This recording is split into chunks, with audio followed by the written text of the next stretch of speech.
Welcome to the Voodoo Power Podcast. Welcome to Plates and Pancakes. We're sitting down today with George Adams. Coach Adams is in his 7th year as the head strength conditioning coach at Madison-Ridgeland Academy. Adams oversees all aspects of the MRA athletic strength conditioning program. Since arriving at MRA, Adams has been a part of 8 state championships, 3 football, 3 boys and girls track and field, and 2 boys basketball. He has served on the NHSSCA Mississippi Advisory Board since 2020. Adams was named the 2022 Mississippi State Coach of the Year and is now the Mississippi State Director for the association. Coach Adams has also served as strength conditioning coach with Minnesota Vikings and at the following college athletic program: Methodist University, Southern Miss, Marshall University, University of Georgia, Embry-Riddle Aeronautical University, and the University of Georgia. So welcome to the show, Coach. Thanks. I appreciate it. I'm glad to be here. Well, we kind of met last year, and then we talked a little bit, and things rolled on, and I finally got down to your name on the list, and I'm pretty excited to do it. Yeah, absolutely. Looking forward to it. Always looking for a good time. So you're in Mississippi. I've talked to a few guys from Mississippi, Greer, Brinson. Yep. Those guys are down there doing great things. Coaches. And then you're at MRA. So Yes, moving strength and conditioning forward in Mississippi, what's that kind of been like?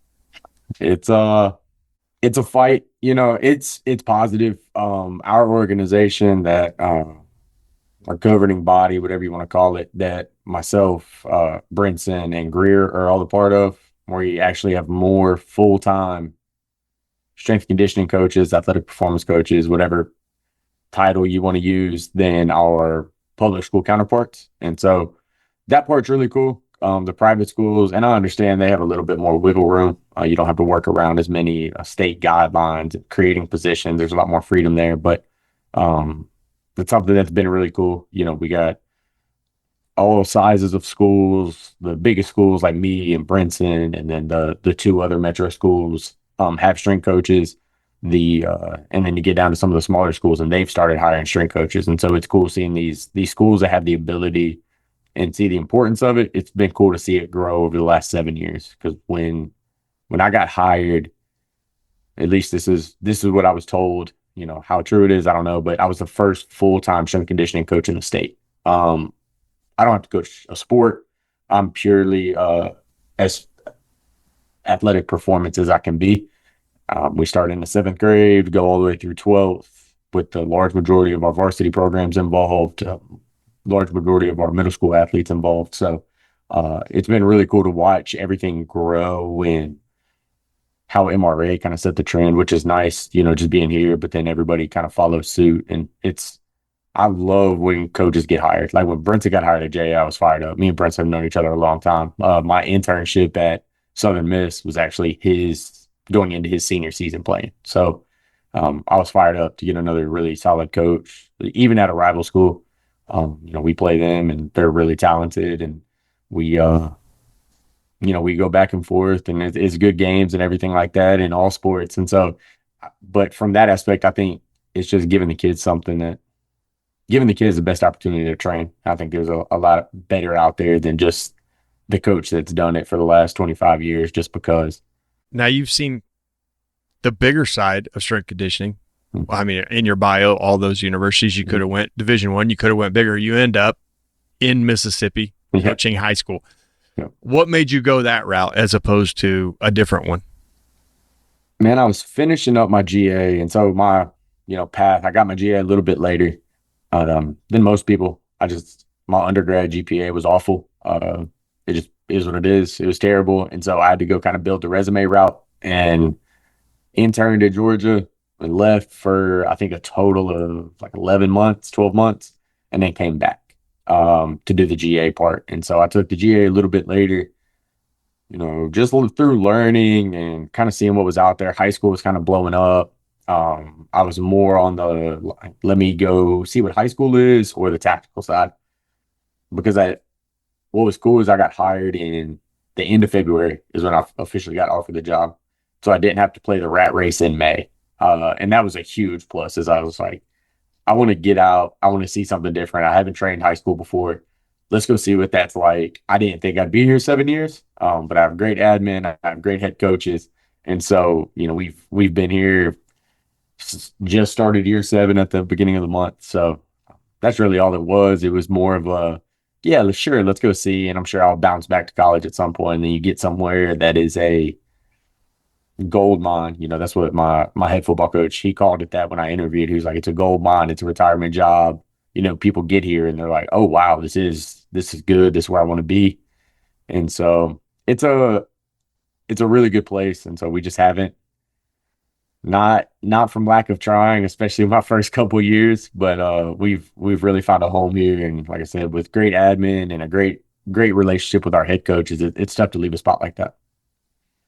Now, me and you had a conversation Mhm. prior to this, so we kind of talked about Mississippi talent. Yeah.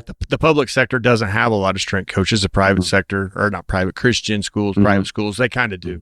So taking the raw talent and taking it to the next level, you see a lot of Mississippi kids at the next level. So there's a lot of raw talent getting through Absolutely. and making it to those programs. Absolutely. So being a strength coach and having access to that, hmm what's that kind of like? I mean, it like you said, it's a gold mine down there. So what's it kind of Yeah. like having really, I mean, you got some dogs coming in your weight room. Yeah, and just the private school side of it, I don't think anybody looks at us get off a bus at a 7-on-7 or get off a bus at a game and they're like, oh, that team's gonna be able to roll.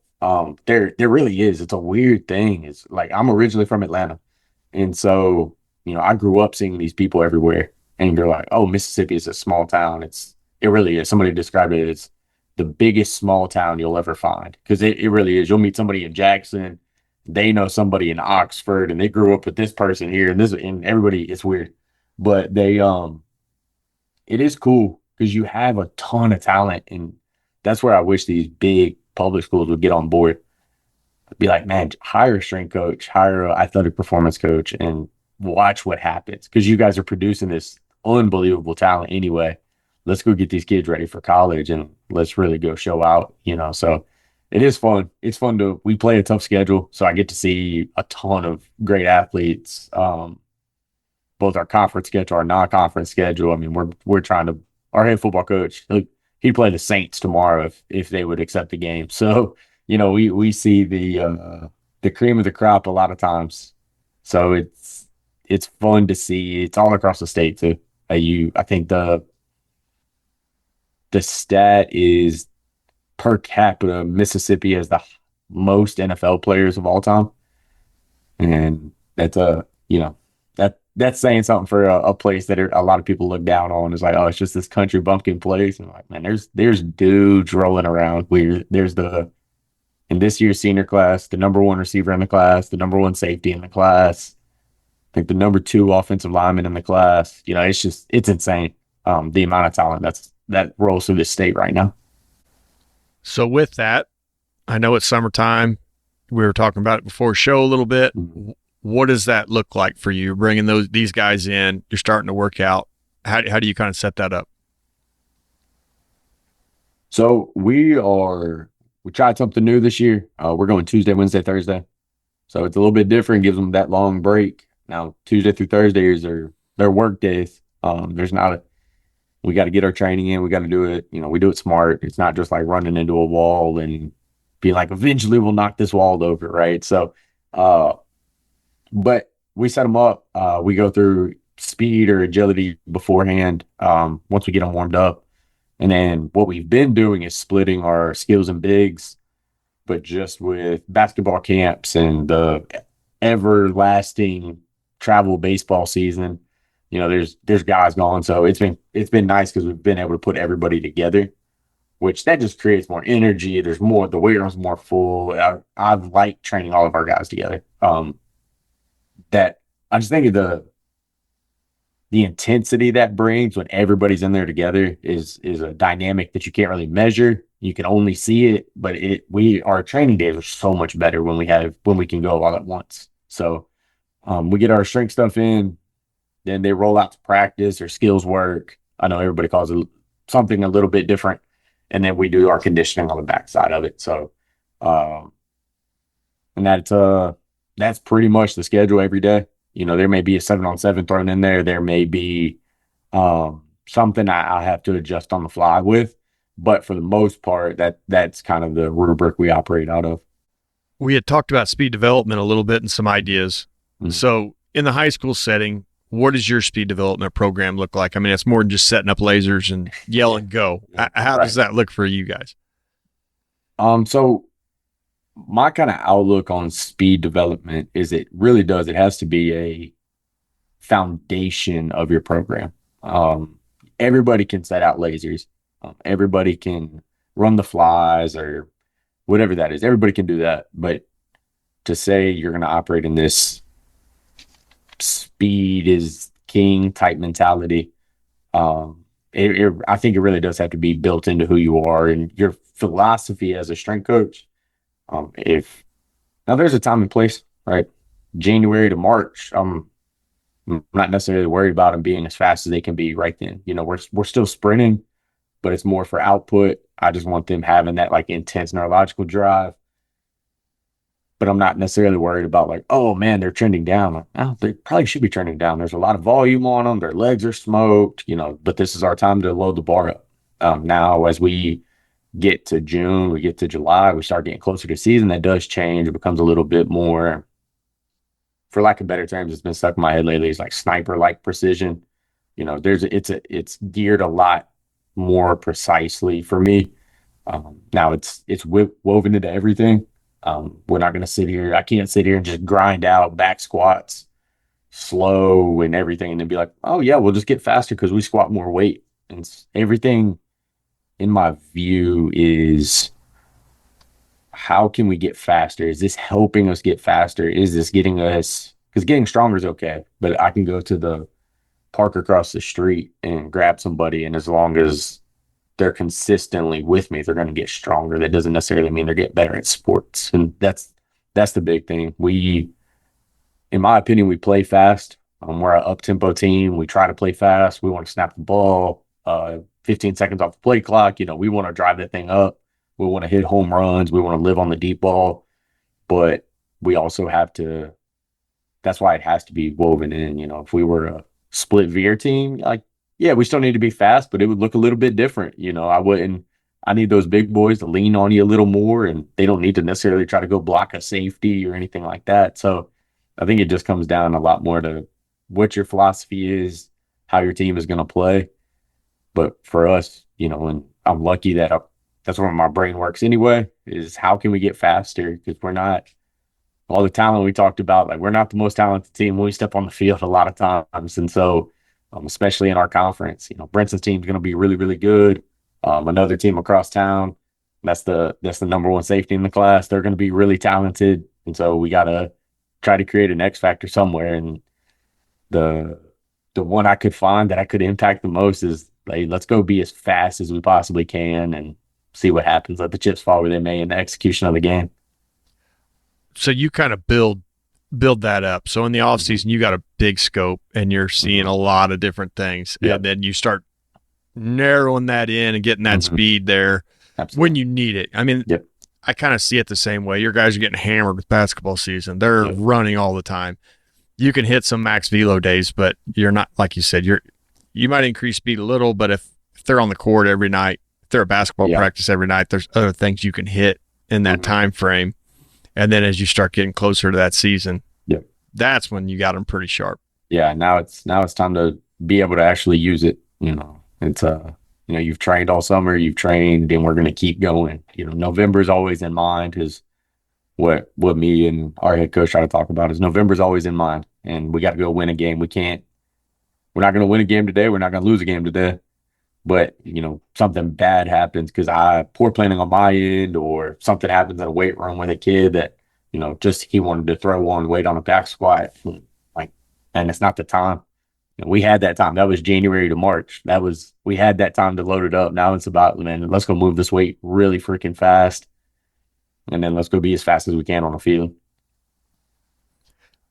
Now, this is some things I'm working through now, and you brought it up the last time we had a conversation, but I'm getting ready to lose a bunch of really good seniors, talented seniors, and you get accustomed to them, and those are your guys, and you watch them go do these marvelous things. Yep. Well, what we did with them is not going to work with that next little group because they're not ready for it. So I know you've got guys coming through your program. You got juniors moving into seniors and things like that. So they've seen some of what you have to do, but really every year you're adjusting to fit the athletes you have.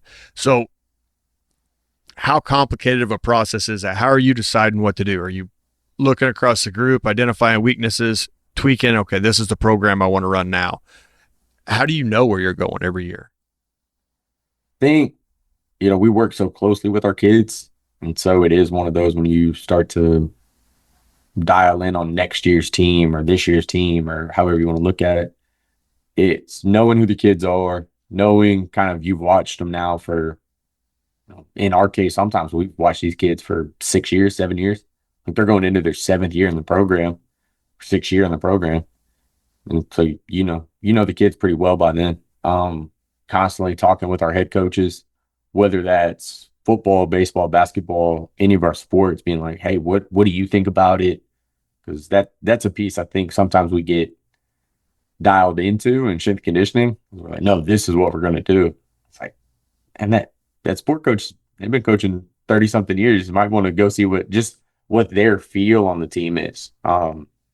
Doesn't mean they're going to make every decision. Doesn't mean that head coach, but knowing what we want to do tactically or strategically in a game. And then, it's our job to go produce that product. And so I think that's some of it, with for instance, our big guys right now, they've been going through a Zercher squat progression for the last 4 weeks during June. And one of my interns asked today, he was like, why are they doing this squat? Why are they doing this squat? And so in my head, the big guys are doing Zercher. They get put in that super weird position, super extended through their lumbar all the time. And it's just a part of the sport. And so I'm like, how can we try to reinforce that and make that as strong as we can, as smart as we can? And so, we decided to go with that Zercher squat with them. Our skill guys are front squatting. They're full range of motion right now. They're grinding through that. They're still moving it fast. But it's a standard squat for them. Our big boys, though, they just need something a little bit different. We've had some low back issues in the past. And so, all right, let's address that. Soon we're going to have some like West Side reverse hypers. Well, we're going to fix this low back issue. I've had probably 2 or 3 over the last 3 years, but I'm tired of just being like, oh man, this or this or this. Let's get them in PT. Let's get them with our athletic trainer and let's do some rehab stuff. Let's get in front of this and let's try to address some of those issues and fill the buckets we need to be filling. I'm not sure how big your school is, but we're at a small school. So what you're saying resonates a little. If you're not talking to those coaches, you don't know what they have in mind. So, sure. For example, we had a kid. He was a running back. He's going to be a senior. So he was a running back his sophomore year. Mm-hmm. They had to move him to left tackle his junior year because they didn't have anybody. Yep. And then now they're talking about moving him back to running back. Mm-hmm. I mean, he's incredibly fast. He was on a 4x200 team that took second in state. But navigating those kids, sure. If you're not talking to a coach at least a little bit, you don't even know what they're thinking. So they may be thinking they need to get some size on the kid because they're going to move him into a spot he hadn't played before. For sure. I can see where that conversation probably helps you tremendously, and having that good relationship definitely does. Yeah, and I think that's something, like I said, us as strength conditioning guys, we get stuck in the X's and O's of what we do. And hey, what are we looking at with this kid? Like you said, we have a similar situation. We got a kid that's going to play a little bit more in the slot this year. He was a little more outside last year, and we're going to try to move him in and just try to create some different mismatches and see what we can. But I need to know that, not that that's going to make his training, overall different, but I at least need to have that in mind for this kid. Or like in baseball, if a kid's moving from second to short, or this kid's going to move from the outfield to first base, or on a basketball court, it's a little bit different. This whole like positionless basketball like idea right now, but I think that's something we can do better at overall, is providing value to our coaches, our sport coaches. And I think a lot of our jobs would get a lot better if we would just we always want people to communicate with us, and instead of waiting on it, let's reach out a little bit and let's go talk and see what they want to do, see where their ideas for their team. Now, baseball is huge down there. I mean, Mississippi State, they're in it every year. So obviously, your population is going to be playing a lot of baseball. So when Always. summer hits, like you said, you're in a lot of travel ball. That's where those kids are getting recruited. You can't blame them for going there. That's where the coaches want to see them. Sure. But you're also trying to prep for football, like you said earlier. How do you balance that? You got one kid in the peak of their season, and you got another kid you're getting ready to get into season. How do you kind of make that work on both ends? When I probably don't bend to them as much as I should. Football season's the next season. I got to get y'all ready to go. But our head football coach does a really good job of, hey, June is your month. You need to go to camps. All of us are fighting this camp thing right now. Everybody's fighting baseball.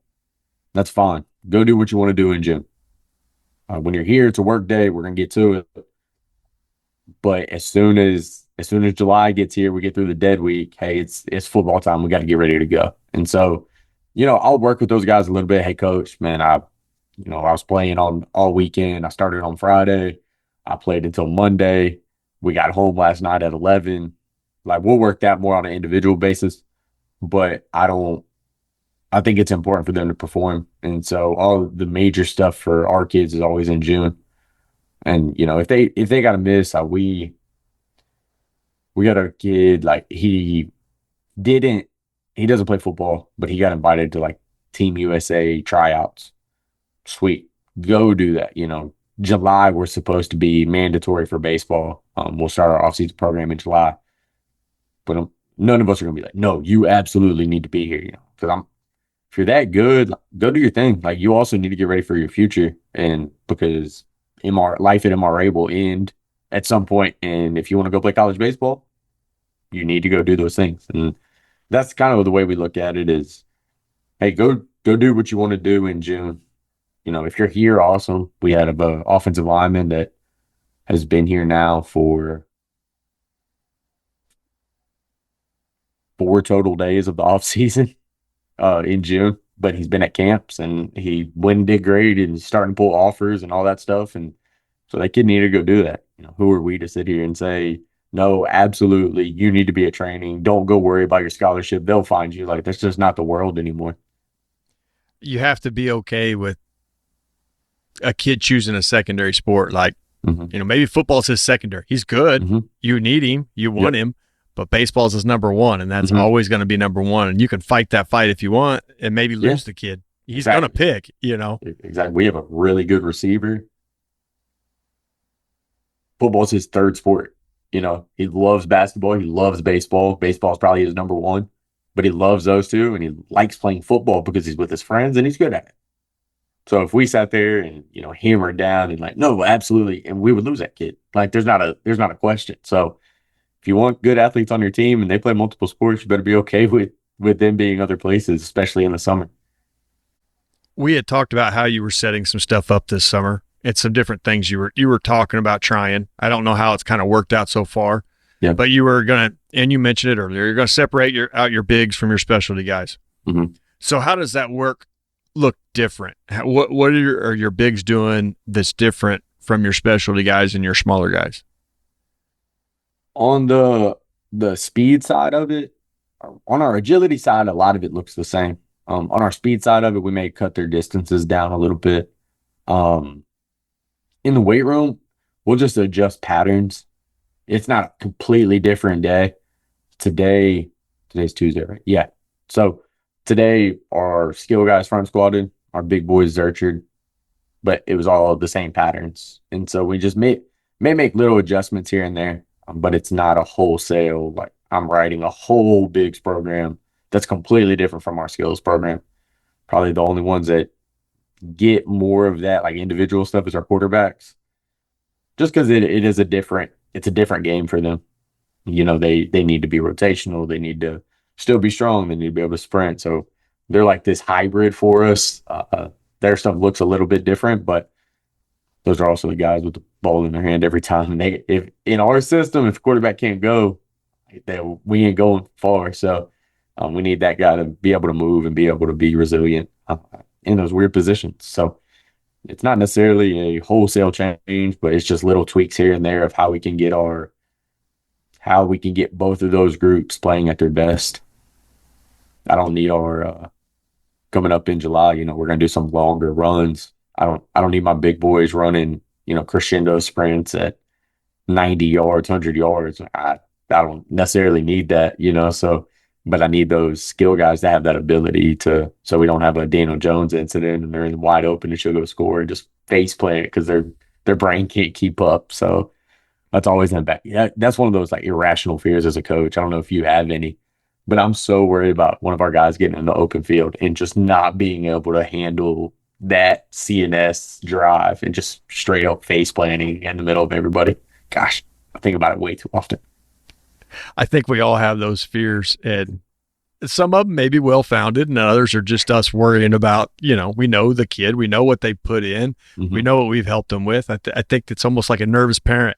Oh, for sure. And we were talking about before, I got little ones, and so I haven't reached that moment like watching my kid do something and just being nervous. And that is a great analogy, though. Of, gosh, I just do not want that kid to flame out 20 yards from the end zone and in the middle of the field and just face plant. You had talked about your quarterbacks in there, so that brings up a really good question, I think. A player you need so much, like you just said, if your quarterback goes down, it really throws your system off. Mm-hmm. How do you make them resilient enough to hold up to the season where when you see those big hits, I mean, everybody's going to put a hit on a quarterback, whether, however they can. Mm-hmm. How are you making those guys resilient enough to stand up to that long season? Probably think of it just like baseball players where they're not fragile. And then we get in these moments of training and, we want this to happen. We want this to happen. But they're not fragile kids. They're athletes. They got to play a violent game just like everybody else. And so most of the time, like there wasn't a ton of difference January to May. We're going to train hard. We're going to get in here. We're going to get after it. Y'all are going to work hard just like everybody else. And so I think it's more of a let's keep them healthy and let's make sure they're ready to go, but let's not back off of them just because they're, QB1 or whoever they are. No, we've got to work at some point. All the science is good, but there's a lot of kind of what we were talking about earlier. There's a lot of programs that win a lot of games just because they work hard and have talent. So, they've got to get in here. They got to train. They got to work hard. And I think that mindset just helps them a little bit too, that they're not made of glass. They're not fragile. They're not going to break just because my shoulder is a little bit sore today. Yeah, your shoulder's sore. You threw 36 go balls in practice yesterday. Like, let's go to work, So you can get with our AT afterwards and we can get some rehab going and figure out what we need to do. And if we need to get you a throw-in warm up built in, if we need to do this, awesome. But you don't get a down day just because you're the quarterback. Staying with that idea is harder, I think, than what it seems like because you watch these kids and you see all this potential start happening for them and you're like, okay, well, maybe we should do this or maybe we should do that. And at the same time, you're like, well, that's not what got them here. Yeah. So you're trying to balance this, like you said, an irrational fear of getting them hurt from the same stuff that got them to where they are. Yeah. Sometimes I think that maybe clouds our judgment on how we do things. I don't know if it affects you. Yeah, no, that's a great point. And I think I think it's that thing we all fight is how much can we flirt with the sun with our good quarterbacks without getting burned, or our good players without getting burnt. It's, hey, we need them to train. We need them to win games. I think it goes to how can we best prepare them for the game. And that's the thing that's always in my head, whether it's conditioning or strength training stuff or speed training. How can we make them the most prepared for the game? And it doesn't matter what position that is. It doesn't matter who they are. It doesn't matter who their parents are, or, whatever that is. How can we get them ready to play a game? Whether that's football, basketball, baseball, soccer, how can we get them most ready and get them to buy into it too? There's a little bit, and I know we all see it as coaches. It's how can we get the most buy-in? And a lot of times it's not backing off on kids because of how good they are. It's those kids typically, at least that I've seen, and maybe you've seen different, but those are kids that want to be pushed because they have these dreams and aspirations and goals. And there's a lot of people telling good athletes how good they are. There's not a lot of people telling them like, hey, you got to get better at this. I think that's a difference maker for some of those kids. And that makes a lot of sense. You're highly driven kids. You have to be the voice of reason. Mm-hmm. And then your other kids that have the potential, you've almost got to be the motivator. It's Mm-hmm. strange how that role that a coach takes is always changing with every kid. Mm-hmm. Mm-hmm. Absolutely. We were talking about the same. Me and my head football coach were talking about it today. Is people always want to complain about kids today? And man, that's our job as coaches. Our job is to coach the kids we have, and so let's adapt to our kids. And that what worked in 1992 doesn't work today. No matter what we want to think, no matter how hard we want to work, kids, we can still train hard, we can still work hard, we can still do all that. But just in a generality, kids today need to be patted on the butt a little bit more and told good job, and let's keep it trucking. Let's go to work. Back in the old days around here, you showed up here so you didn't have to be in the hayfield all day or working wherever. The coach could be pretty hard on you because wherever else you had to be was worse than football practice. Absolutely. So you guys run a 3-day week, mm-hmm. and we had talked a little bit about cluster sets, max effort, and dynamic effort. Mm-hmm. Are you splitting that up through every workout, or do you have days where you have a dynamic day, you have max effort day? How does that look in your system? And that's a really good question. It's probably more of I'm not probably in any box necessarily when it comes to training. I kind of looked at June and said, where do we need to be, not to reference that again, but be most prepared for July. Right now, bars are still heavy. Bars are still moving fast. I don't want to waste a day. So if a kid feels good and he's like, hey, coach, I feel good, and he's smoking his reps, come on, let's load it up. We'll get a little bit more into that when we get to July, that, like we talked about, that small scope, dial that thing down, and let's get really precise. I think if somebody walked in right now, especially in our weight room stuff, it's still just hard work right now. Bars are heavy. We're doing some cluster stuff with our big guys. I don't know if it necessarily fits into a dynamic day, a max effort day. I don't know. But I try to take these ideas from people that have done it really well and try to put all these ideas into my toolbox. And kind of what we talked about when we look at the team, what that team needs at that time, that year.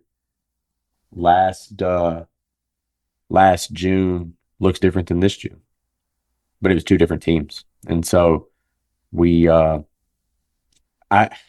sometimes I do think it'd be easier to explain philosophically if I was like, yep, I'm more of a West Side guy, or I'm more the conjugate guy, or Tiersa, or whatever. All of them have merit. People want to trash talk BFS, right? That came out in the 90s. BFS got a lot of people really strong and, kind of popularized where we're at today with high school strength and conditioning. And all of us, right, my age, your age, everybody has, run some form of BFS, and it works if you're consistent. And so I think our job as we learn more is to take those things, put them in our toolbox, and pull them out when we need to. There's a time, if we were a 4-day split, like, yeah, we would do a lot more. It would look a lot more conjugate style, especially in our strength movements, but we're not. And I don't love a 4-day split for athletes.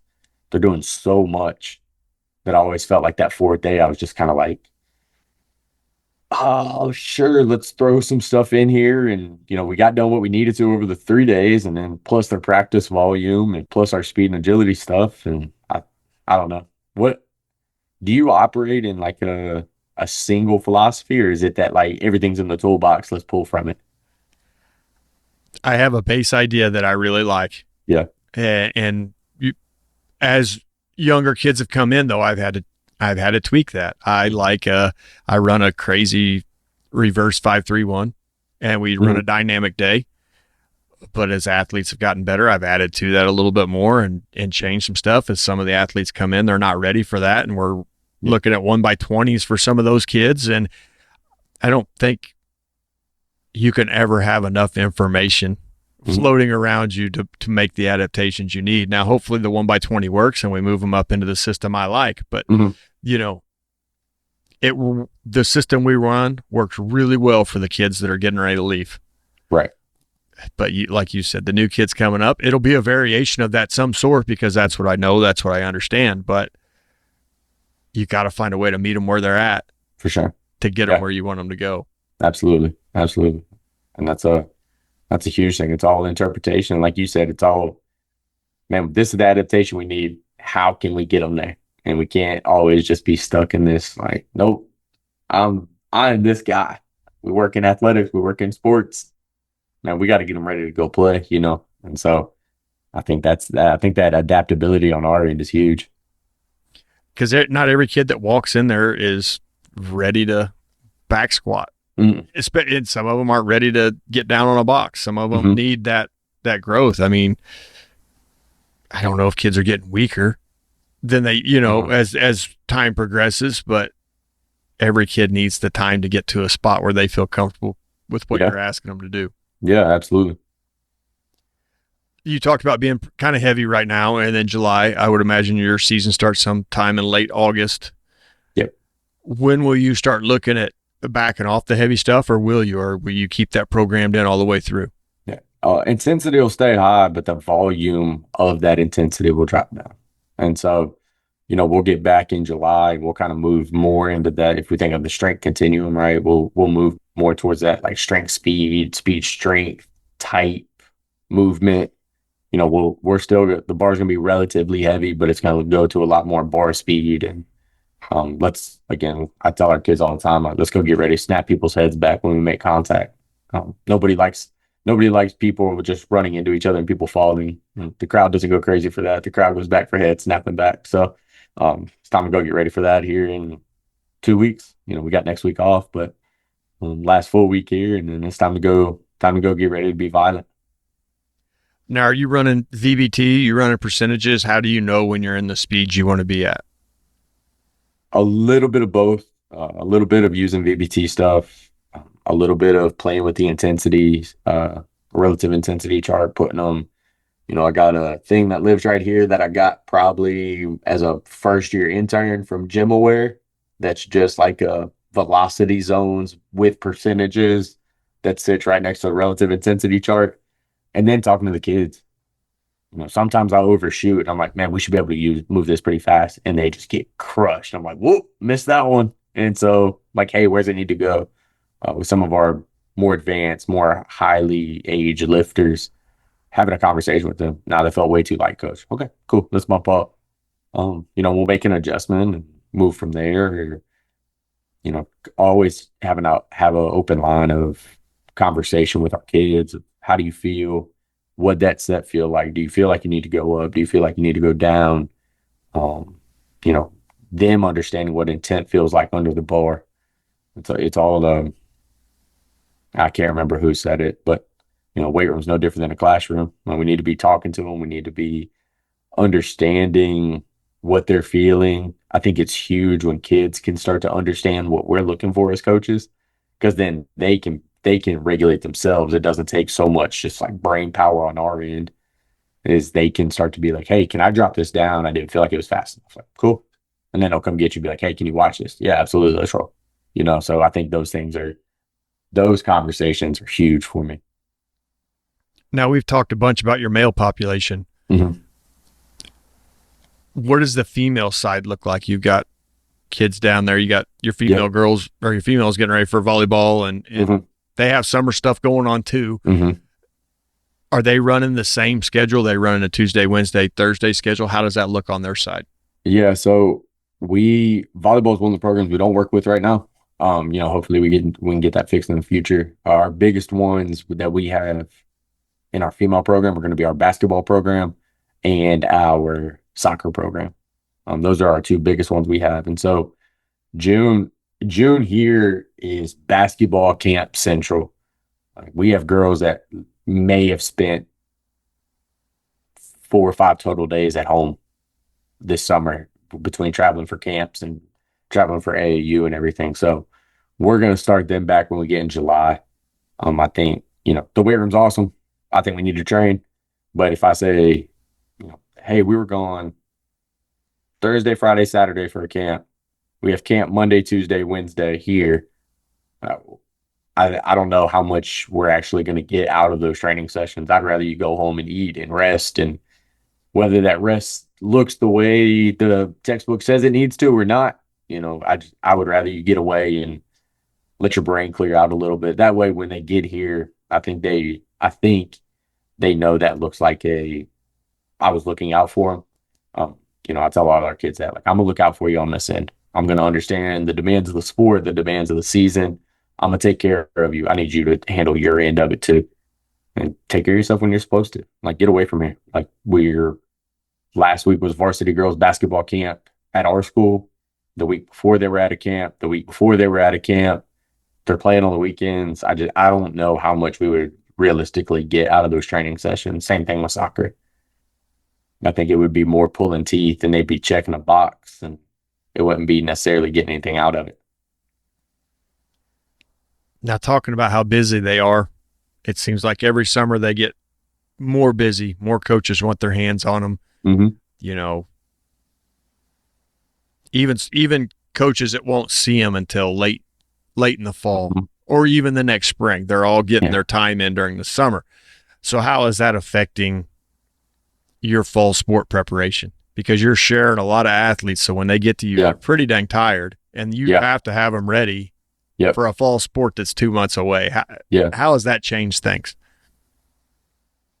I again, I think it's tough, and I think it's just saying in June, if I need exactly, for instance, I know we were talking about our females, but the best example is the freshest one in my head right now is we have varsity boys basketball camp at school this week.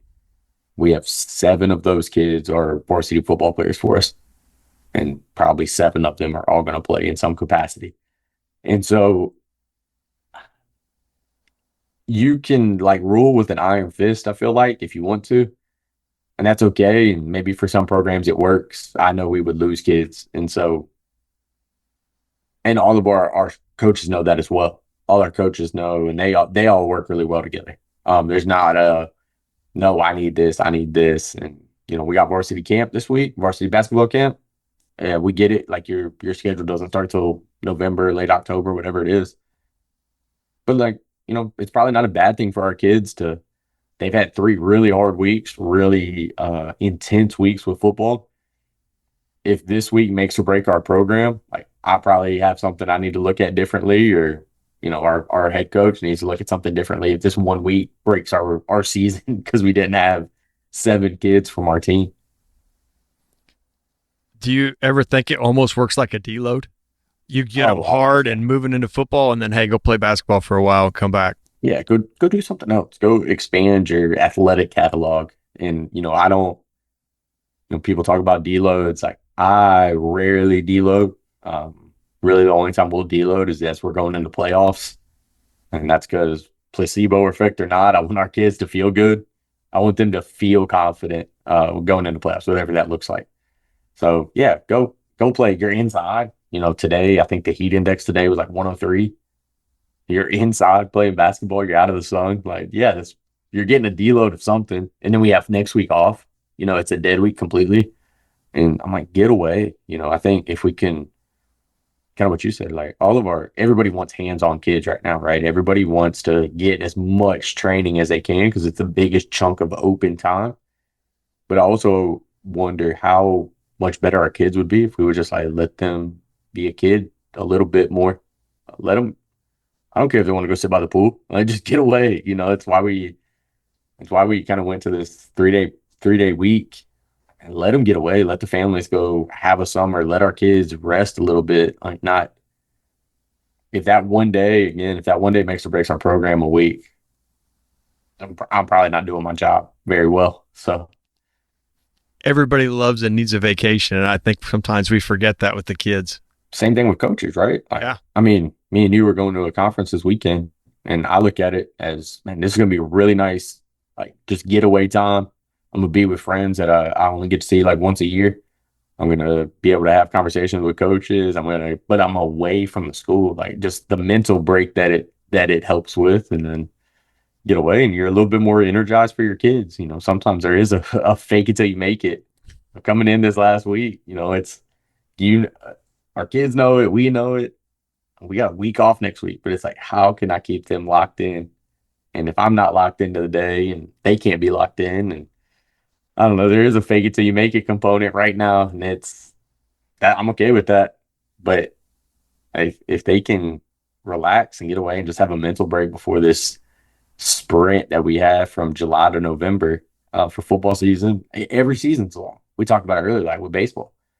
I mean, our kids have been in season since January. It's a long season, and so they're still playing the travel. We played all the school ball. Now they're playing all the travel ball over the summer. Or basketball, there's no difference. Every major U.S. sport right now is year round. How can we? I think if we start taking some of the demand away from our kids, we may actually get them to enjoy sports more because they just have downtime from it. It's not just somebody being like, you got to do this all the time. Hey, coach, I got this basketball camp. Sweet. Good luck. Hope you perform well. Not just being, oh, well, you're going to have to do this when you get back for punishment because you missed practice. I don't know how much we actually get out of that. Adults take the joy away from the sport from the kids way quicker than anything else does. Way faster. When you start feeling like you can't miss, you can't go to the lake, with your family this weekend because when you come back, everything's in jeopardy. It's not that serious, man. No, at the end of the day, right? It's a game. We want kids passionate about the game. Well, if all we do is yell down their throat all day, I don't know how passionate. If somebody was yelling at me about strength and conditioning all day, I wouldn't be very passionate about it. I'd find something else to do. You'd mentioned, getting away this weekend, going to NACON. We went last year and Tony Villani was there and he did the pre-con and went through all of his game speed, which most of that we think of in terms for football. But I know you guys have a really good soccer team down there. You're working with some of your soccer girls. Have you found any of the game speed components that carry over well to soccer? And have you started kind of pushing that direction in a few of those ideas?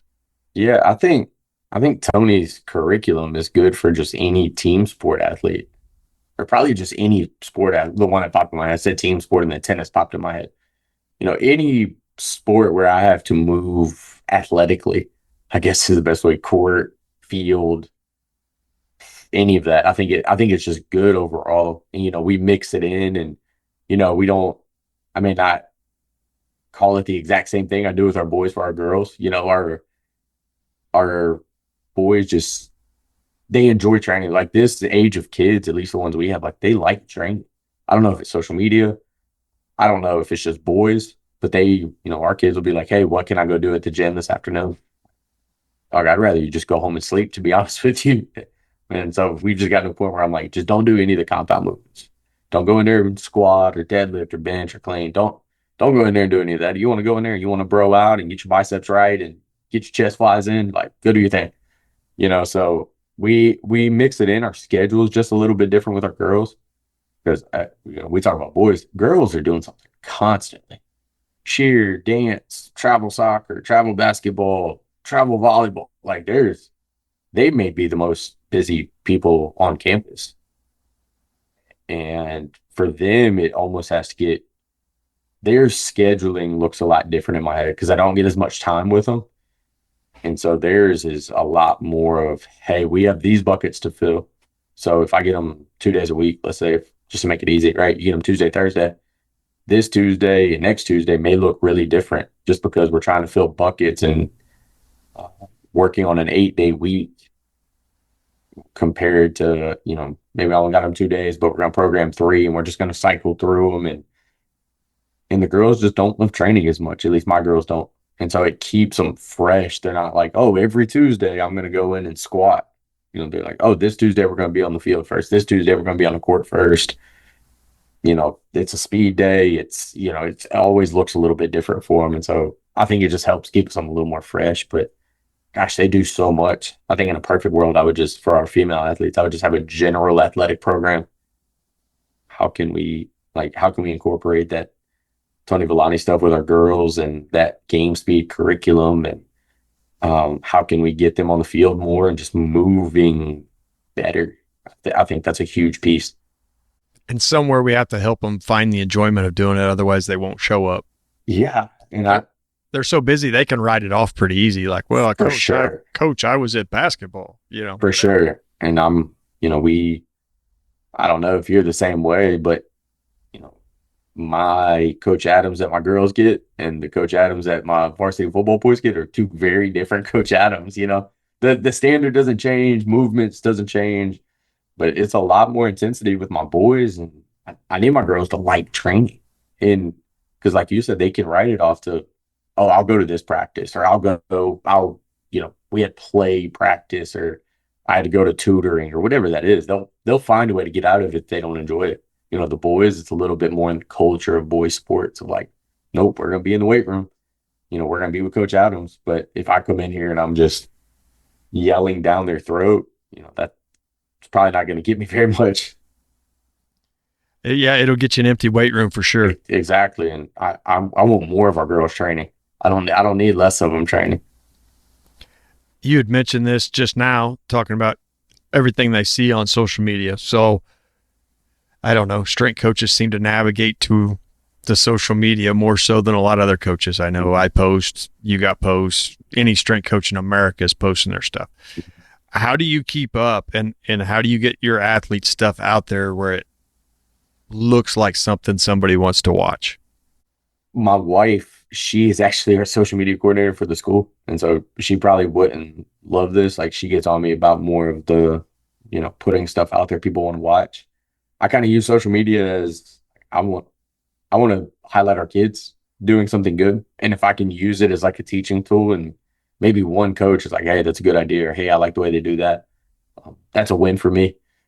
But my stuff is especially Instagram. I'm terrible in the summer. I feel like I'm going 900 miles an hour in the summer. And then I look up and I'm like, I haven't filmed anything in 3 weeks. Like, this is not what I thought about it today. I was like, oh, there goes another day where nothing got filmed. My phone sat on my door for the majority of the day just because I was like, man, I need to be undivided. I do a lot better during the school year. But this is the money making time in my opinion. And so I'm like, man, I got to be locked into these dudes and our training sessions right now because they require that much intent. So I think it's more of a highlighting our kids. Our kids love seeing themselves up there.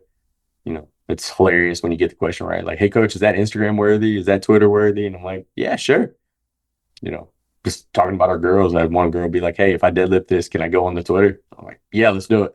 Like, absolutely. And she go and crush the weight. It was awesome. And so them wanting to be on it, and if we can use that as like a teaching tool, that's a bonus. But I try to post just what we're doing in our program. Is it good? Is it bad? Like, I don't know.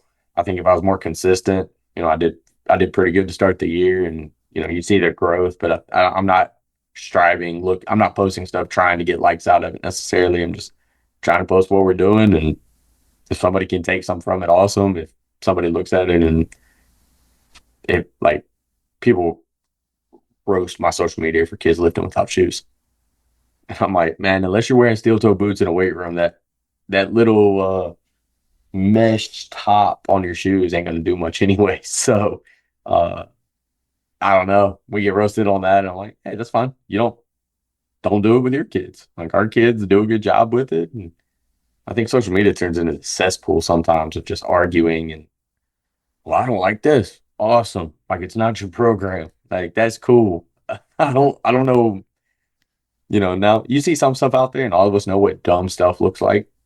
Right. But as long as it's sound training, it's not my program. Like, I have friends that philosophically we disagree.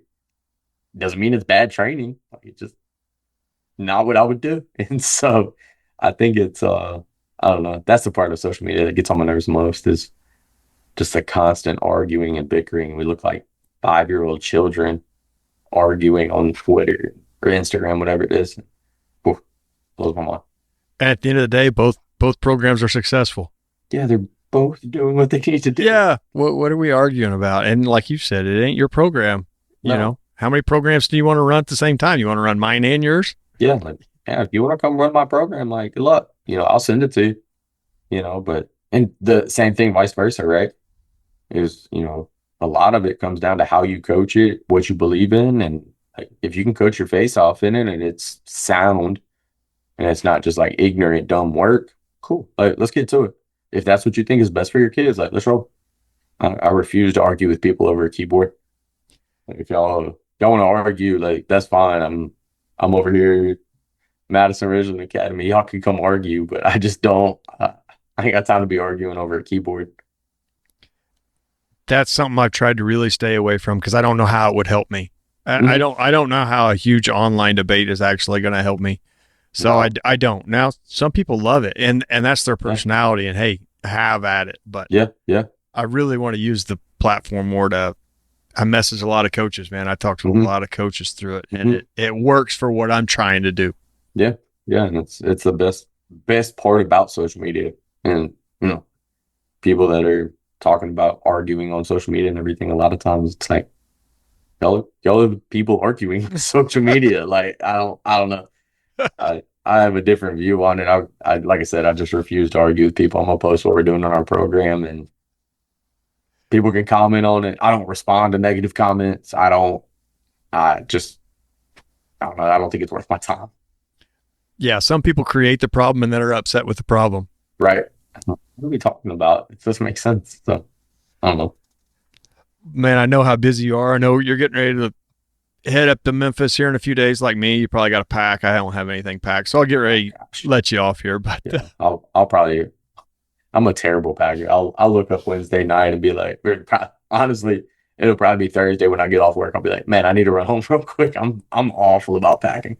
well, the good thing about it is they're going to give you at least one shirt. So that's Oh one yeah, thing you ain't got to pack. exactly. You'll get one. We'll wear that, and if I pack anything more than a small suitcase, I probably did something wrong. So I'll kind of wrap up with this. Yeah. We had talked about small sided games, and it seems to work well with your athletes. I don't know that we probably do enough in my program, Mm-hmm. but implementing small sided games and what kind of works, what have you seen the improvement with? What are you doing with that? And it's one of those ones, right, that's hard to quantify if it's getting better.